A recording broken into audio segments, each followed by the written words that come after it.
अस्सलाम वालेकुम everyone, welcome back to my new vlog. तो आज है ईद का डे 2। अल्हम्दुलिल्लाह हमारी जो कुर्बानी है वो आज होनी है। बकरा हमारा कट गया है ऑलमोस्ट। उसकी जो कलेजी है वो आने वाली है। मैंने सारी प्रिपरेशंस जो हैं वो करके रख ली हैं। थोड़ा सा आज गर्मी ज़्यादा है तो बीपी सा डाउन भी लग रहा है, तो मैं सोची पहले ड्रिंक पी लूँ। और ना अबू बकर भी अभी सो रहे हैं, इनके अब्बा बकरा कटवाने गए हैं। हमारी जिठानी के यहाँ ही कट रहा है बकरा। और बस किचन में आपको दिखाती हूँ मैं क्या क्या चल रहा है। यहाँ कुकर में बिरयानी की प्रिपरेशन हो रही है और इसमें ये मैंने मसाला भून के रख लिया है कलेजी के लिए।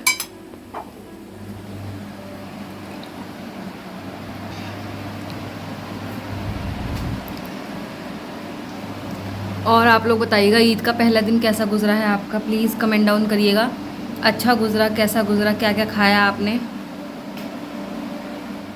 तो दोस्तों आज है हमारे यहाँ पर दावत, मेरे हस्बैंड की फ्रेंड्स और जो हमारे मोहल्ले वाले हैं उनको भी, और जो मेरी जेठानी हैं, नंदे हैं, सबकी दावत है। तो मैं बनाने वाली हूँ आज बिरयानी और साथ में मैं बनाऊँगी मटन कोरमा और कलेजी गुर्दों का सालन। बिरयानी की जो यखनी है वो मैंने तैयार कर दी है और यहाँ पर मैं उसका कोरमे की प्रिपरेशन कर रही हूँ। अब ये वही प्याज है जो मैंने फ्रीज़र में रख दी थी। अब जो मैं फ्रोज़न प्याज यूज़ करने वाली हूँ उसका कोई टेस्ट पर या उसके न्यूट्रिशन पर कोई फ़र्क नहीं पड़ने वाला है, बल्कि मुझे आसानी हो गई है, वरना मैं इस टाइम तक तो बस प्याज ही चॉप करती हुई होती।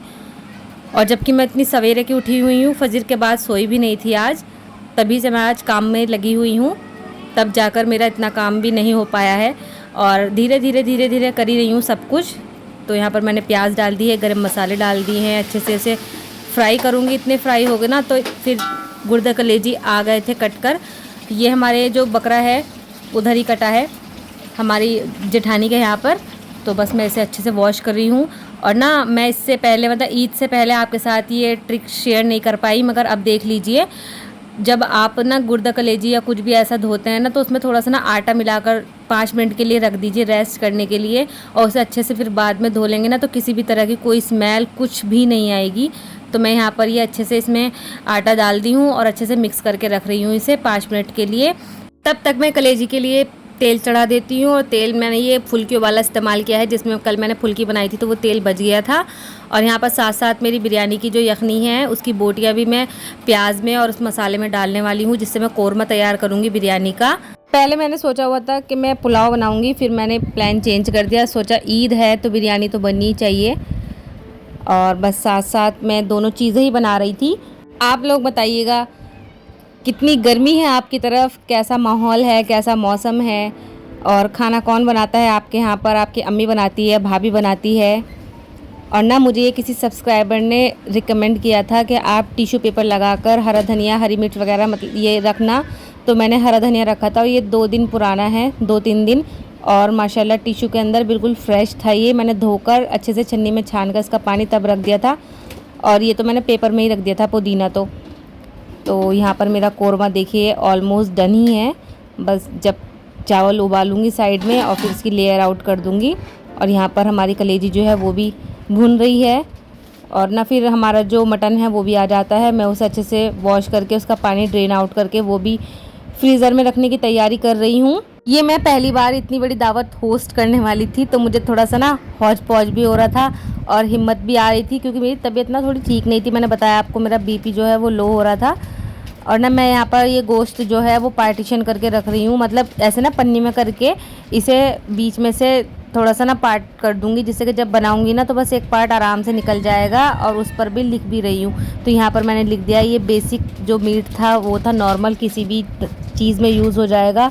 तो जो बोंग थी वो अलग रखी थी, जो पाए थे वो अलग पैकेट में रखे थे, तो इससे ना आसानी हो जाएगी निकालने में, क्योंकि जब बर्फ़ जम जाता है तो तब पता नहीं चलता कि कौन सा किस पैकेट में रखना है, किस पैकेट में रखा है। तो बस देखिए मैंने ये छोटे से फ्रीज़र में ही 3 पैकेट 4 पैकेट आराम से मटन के रख दिए हैं, और बाकी जो था वो मैंने बंटवा दिया था रिश्तेदारों में, फ्रेंड्स में और मोहल्ले में। और बस थोड़ा सा मैंने बीफ है, ये मैंने बीफ रखा है अपने लिए, क्योंकि मैं मटन नहीं खाती हूँ। और बस ये हमारी थी बकरीद की जो स्टोरेज है वो। फिर मैं रूम में जाकर देखती हूँ तो यहाँ पर मेरी जिठानी का जो बेटा है अरहम, वो पहली बार मेरा बेड सेट कर रहा था। मतलब ये लोग खेल रहे थे और खेलते खेलते इन्हें पता लगा कि गेस्ट आने वाले हैं, तो ये खुद ही से ही मेरा कमरा सेट करने लगा। मतलब चादर वगैरह जो बच्चे कर देते हैं ख़राब, तो इन्होंने सही करी। मेरा दिल बहुत ज़्यादा खुश हो गया और सब इन्होंने सेट करके लगा दिए तकिए वगैरह। और इधर मैंने फुल्की भी तैयार कर ली थी, मट्ठे में डाल दी थी और ये बहुत ज़्यादा टेस्टी बनी थी। बहुत माशाल्लाह बहुत मज़ा आया खाकर। और ये मेरा खाना भी बस तैयार ही था। और ना फिर मैंने सोचा कि रोटी बना लेती हूँ जाकर। और ना पहले तो नान मंगाने का था हमारा, मगर गर्मी इतनी थी कि नान से सबके ज़्यादातर पेट ख़राब हो चुके थे। तो मेरे हस्बैंड बोले कि बस रोटी बना लो, तो मैंने सोचा चूल्हे पे बना लेते हैं जिठानी के घर जाकर। तो बस मैंने वहाँ पर रोटी बनाई और वापस आकर देखा कि इनके अब्बा ने अबू बकर को नहला दिया था और अच्छे से इसे तैयार कर रहे थे। और मेरा दिल इतना खुश हो गया, क्योंकि इस टाइम पर अगर कोई थोड़ी सी भी हेल्प कर देता है किसी भी चीज़ में, तो दिल खुश हो जाता है बहुत ज़्यादा। और मुझे ना बहुत ज़्यादा सुकून हुआ, क्योंकि मुझे ये भी हो रहा था कि मुझे अभी अबू बकर को भी नहलाना है, अबू बकर को भी तैयार करना है। तो यहाँ पर मेरा काम ख़त्म कर दिया इन्होंने और मैं बहुत ज़्यादा खुश हुई थी। और देखिए यहाँ मेरा राजा बेटा भी तैयार हो गया है। और बस मतलब क्या ही बताऊँ, यहाँ पर मेरी फीलिंग इतनी अच्छी थी कि इन्होंने मेरा काम आसान कर दिया। फिर बस जल्दी जल्दी से दस्तरखान लगाया और खाना वगैरह सब लगा दिया था और सारे गेस्ट भी आ गए थे और सब लोग खाना खा रहे थे। बहुत अच्छा लगता है ये सब देखकर। और अबू बकर भी देखकर इतने खुश हो रहे थे, अपने जो ये भाई वगैरह है, चाचू है, सबको देखकर बहुत ज़्यादा खुश हो रहे थे। और फिर इसके बाद ना हम लोग बहुत थक गए थे, मैं तो दवाई खाकर लेट गई थी। और फिर शाम को उठी तो मेरे भाई भाभी आ गए थे। इससे पहले मेरी नंदे वगैरह भी आई थी, तो मैंने उन्हें कैमरे में नहीं लिया, वो नहीं आती हैं कैमरे पर। तो यहाँ मेरे भाई भाभी आ गए थे, उनका पहले नाश्ता वगैरह कराया मैंने। फिर हम लोग छत पे चले गए थे। फिर मेरी भाभी ने और मैंने मिलकर रोटियां बनाई और शाम का जो है खाना हमने तैयार किया। और कुछ गेस्ट जो है वो शाम में भी आ गए थे, जो दोपहर में नहीं आ पाए थे। और मैंने अपनी जिठानी के यहाँ पर खाना पैक करके भेजा, क्योंकि वो आई नहीं थी, तो मैंने वहीं भिजवा दिया उनका खाना। और बस उसके बाद हम लोग ने भी खाना खाया, मेरी भाभी ने और मैंने। काफ़ी रात हो गई थी इन्हें, और ना फिर इतनी रात हो गई थी, इन्हें रिक्शा भी नहीं मिली थी, तो फिर अकेली छोड़कर आए थे इन्हें बाइक से। और बस मेरी भाभी काम कर रही थी, मुझे अच्छा तो नहीं लग रहा था, मगर वो बस मेरे साथ लग गई थी। कह रही थी इतनी गर्मी हो रही है, तुम सुबह से लगी हुई हो, तो मैं बनवा देती हूँ। अल्लाह पाक सबको ऐसी भाभी दे। मतलब मेरी भाभी तो इतनी अच्छी है कि जब मैं घर भी जाती हूँ तो मुझे बिल्कुल काम नहीं करने देती और खुश भी बहुत होती है मेरे जाने से। पता नहीं कौन सी वो भाभियाँ हैं जो अपनी नंदों के आने पर किलसती हैं, मेरी तो बहुत खुश होती है।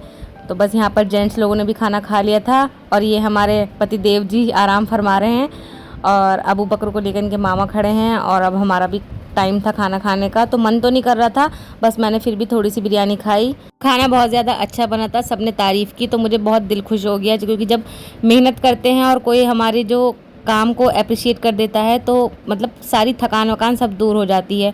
और मेरी जैसे जो लेडीज़ हैं वो काफ़ी रिलेट कर सकती हैं कि अगर मेहनत करो और कोई अप्रिशिएट कर दे तो दिल खुश हो जाता है। और अगर कोई कुछ कह दे कि ऐसा बना है वैसा बना है, तो बस दिमाग सब कुछ छोड़ के उसी नेगेटिविटी पर जाता रहता है। पता नहीं क्यों, ये जेन्युइन है शायद, और मेरे साथ भी है।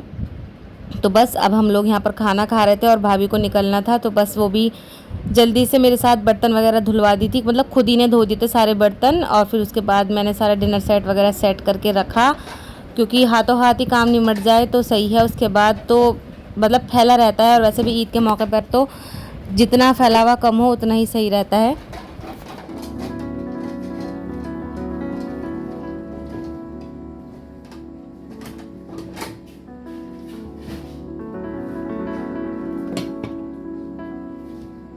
भैया भाभी भी चले गए थे, तो भाभी तो मना करके गई थी मुझे कि जो बड़े बड़े बर्तन हैं वो सुबह धो लेना, मगर मुझे जो है वो नींद भी नहीं आएगी अगर मैं ऐसे छोड़ दूँगी। तो बस जब वो चली गई तो मैंने यहाँ पर जो पानी वगैरह भर के रखा था भगोने में, वो भी वॉश करना शुरू किया जल्दी जल्दी से।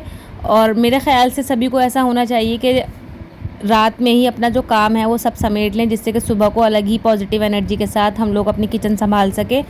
जो दूध बचा था वो भी मैंने छोटे भगोने में करके रखा, और जो मलाई थी उसकी वो मैं साफ़ करने लगी। मुझे तो बहुत अच्छी लगती है, किस किस को अच्छी लगती है ऐसे मलाई वगैरह, मतलब भगोने में जो लगी रह जाती है उसे खाने में मुझे तो बहुत मज़ा आता है, रबड़ी जैसा लगता है। बचपन से ही खाती हूँ मैं तो। और होंगे कुछ लोग ऐसे, मेरी एक खुद की कज़िन भी है जो मलाई में, अगर चाय में भी थोड़ी सी मलाई आ जाती है तो वो चाय भी नहीं पीती है। खैर मैं तो सब चीज़ें खाती पीती हूँ, मुझे तो बहुत मज़ा आता है। जब डाइटिंग करती हूँ तब तो कुछ नहीं खाती, मगर अभी तो सब कुछ चल रहा है, तो बस जैसा चल रहा है चलने दो। फिर जब आएंगे डाइटिंग पर तो सब कुछ उसी तरीके से बैलेंस करेंगे। तो बस मैं जल्दी जल्दी फटाफट सारे बर्तन वगैरह सब वॉश करके रख रही थी।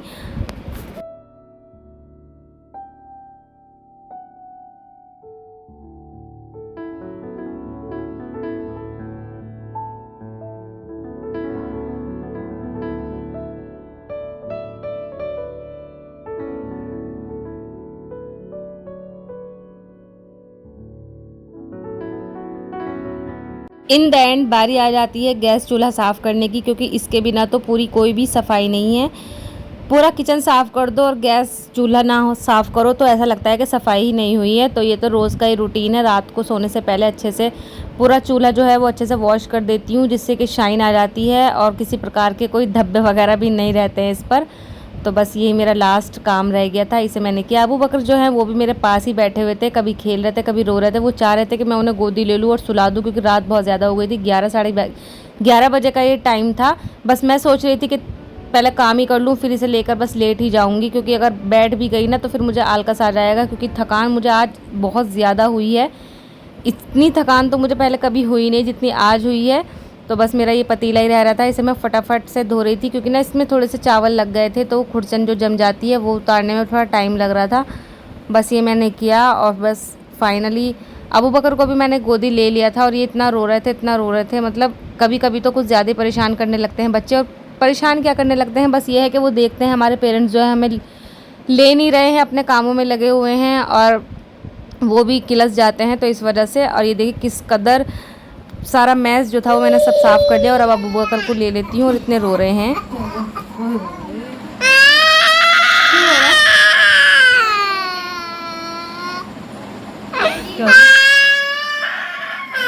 क्या हुआ क्या हुआ?